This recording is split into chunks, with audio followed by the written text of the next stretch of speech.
Un fraternal saludo de su amigo y hermano José Rodas. Suscríbase a nuestro canal, denle like al video y compártalo para que la tierra entera se llene del conocimiento de la gloria del Señor, así como el agua llena la mar.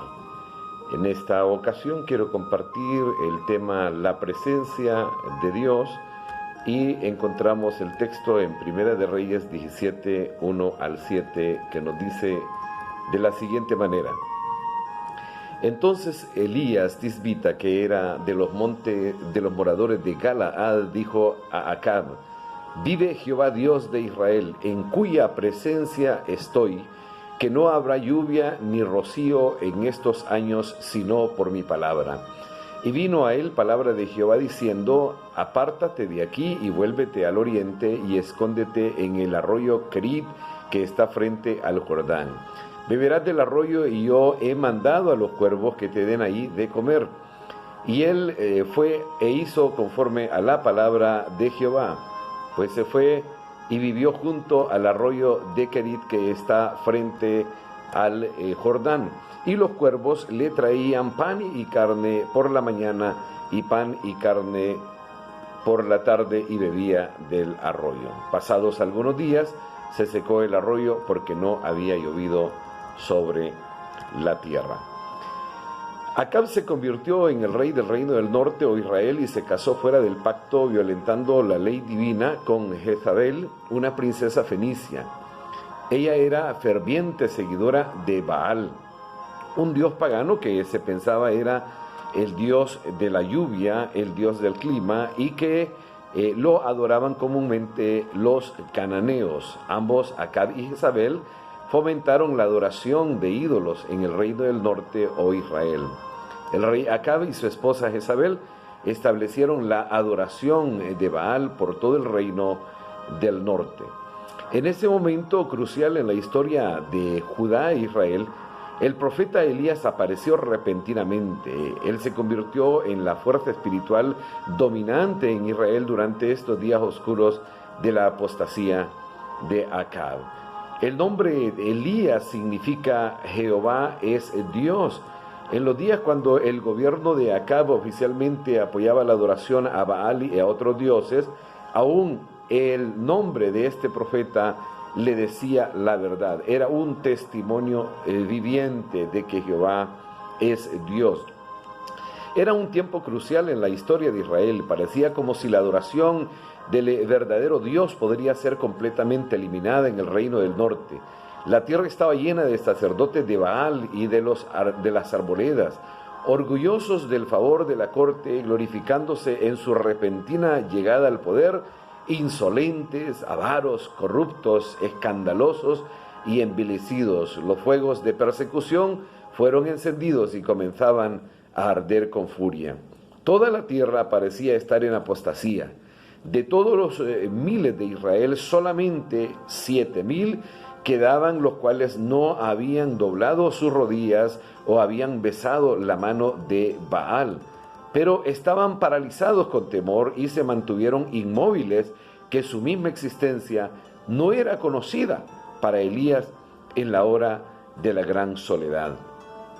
¿Cuál era el mensaje de Elías para Acab? Vive Jehová Dios de Israel, en cuya presencia estoy, que no habrá lluvia ni rocío en estos años, sino por mi palabra. Esta fue una demostración dramática en contra del dios pagano Baal, quien se pensaba que era el dios del cielo y del clima. Elías mostró que por medio de sus oraciones hacia el Dios de Israel, Yahvé era más poderoso que Baal. Elías no solamente era el profeta de esta sequía. En el sentido de la oración, él fue la causa de la sequía. Él oró y sucedió. Santiago capítulo 5, versos 17 al 18 pone esto en claro y nos dice: Elías era hombre sujeto a pasiones semejantes a las nuestras, y oró fervientemente para que no lloviese, y no llovió sobre la tierra por 3 años y 6 meses. Y otra vez oró, y el cielo dio lluvia, y la tierra produjo su fruto. Dice Elías: Jehová Dios de Israel, en cuya presencia estoy. Vive Jehová Dios de Israel, en cuya presencia estoy. Esta declaración de Elías nos da un entendimiento de la fuente de su fuerza. Se dijo específicamente que Elías era un hombre sujeto a pasiones semejantes a las nuestras, pero él mostró una fuerza más grande que la mayoría de los demás en la vida con Dios. Debemos de prestar atención a estos indicadores de la fuerza de Elías. Vive Jehová, Dios de Israel, dice Elías. Todos los demás sentían que Jehová estaba muerto, pero para Elías Jehová vivía. Él era la realidad suprema de la vida de Elías. Y la otra cosa fundamental, Elías enfatiza: en cuya presencia estoy. Él estaba en la presencia de Acab, pero él estaba consciente de la presencia de alguien más grande que un rey terrenal. Él estaba en la presencia del Rey de Reyes y Señor de Señores. Elías, el profeta, selló los cielos, lo cual causó años de sequía. De ahí Dios le dice: apártate de aquí, vuélvete al oriente y escóndete en el arroyo de Querit. La sequía anunciada por Elías en el versículo anterior era una gran amenaza para el reino norte de Israel y el reino de Acab. Por lo tanto, su vida corría peligro y Dios le envió al arroyo Querit para su propia seguridad. Dios condujo a Elías un paso a la vez. Él no le dijo que fuera al arroyo de Querit, sino hasta que él hubo entregado el mensaje a Acab. Él no le dijo que fuera a Sarepta, sino hasta que el arroyo de Querit se secara. Dios condujo a Elías por fe, un paso a la vez, y Elías siguió en fe. Por medio de esto, Dios le enseñó a Elías el valor de la vida escondida. Él se acababa de hacer un famoso adversario de Acab, tan poderoso que sus oraciones podían detener la lluvia. En el momento de su nueva fama, Dios quería que Elías se escondiera y estuviera solo con Dios. No debemos de sorprendernos entonces si algunas veces nuestro Padre nos dice: aquí, hijo, has estado bastante de este afán y publicidad y emociones. Ven aquí, escóndete junto a este arroyo. Escóndete junto al arroyo de Querit, de la cámara de enfermos, o en el Querit de las desesperanzas, o en el Querit del duelo, o en alguna soledad de la cual las multitudes han menguado. El escape hacia el arroyo Querit era más que protección. Fue también para entrenar a Elías hacia la dependencia del Señor. En una temporada de sequía, él debía de confiar que Dios podría mantener fluyendo a este arroyo. Él también debía de aceptar la comida que providencialmente Dios le iba a proveer para mantenerlo con vida. El nombre de Querit viene de una antigua raíz hebrea que significa el cortar, trozar o aislar. Esto muestra que Dios debía de podar algo en la vida de Elías durante este periodo. Hay un énfasis en la palabra allí, pero Dios ordenó que fuera en Querit. Elías quizás quería estar en otro lugar o estar predicando o haciendo cualquier otra cosa, pero Dios le quería allí y proveería para él allí. Cada pedazo de comida que llegaba a Elías venía de la mano de su Creador. Como él fielmente proveyó del maná para Israel en el desierto, Dios proveyó por las necesidades de Elías. Él llegó a confiar más que nunca en la milagrosa provisión de Dios. Se cuenta de un niño pequeño que, habiendo leído el incidente con su viuda madre en esa noche invernal, mientras estaban sentados en un cuarto sin fuego, le preguntó si podía entreabrir la puerta para que entraran los cuervos de Dios. Él estaba seguro de que estos estaban en camino. El alcalde de ese pueblo, al pasar, fue atraído por la vista de la puerta abierta y entró preguntando la causa. Cuando supo la razón, él dijo: yo seré ese cuervo de Dios, y alivió su necesidad ese día y después. Pasados algunos días se secó el arroyo.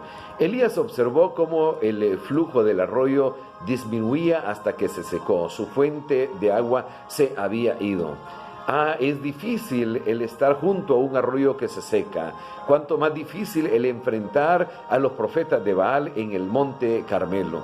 Él también menciona diferentes tipos de arroyos que se secan, los cuales podríamos experimentar. El arroyo de la popularidad que se seca, menguando como la de Juan el Bautista. El arroyo de la salud que se seca hundiéndose bajo una parálisis progresiva o una lenta tuberculosis o por una enfermedad provocada que nos mantiene a todos en prisión domiciliaria. El arroyo del dinero que se seca lentamente, disminuyendo ante las demandas de enfermedad, malas deudas o la extravagancia de otras personas.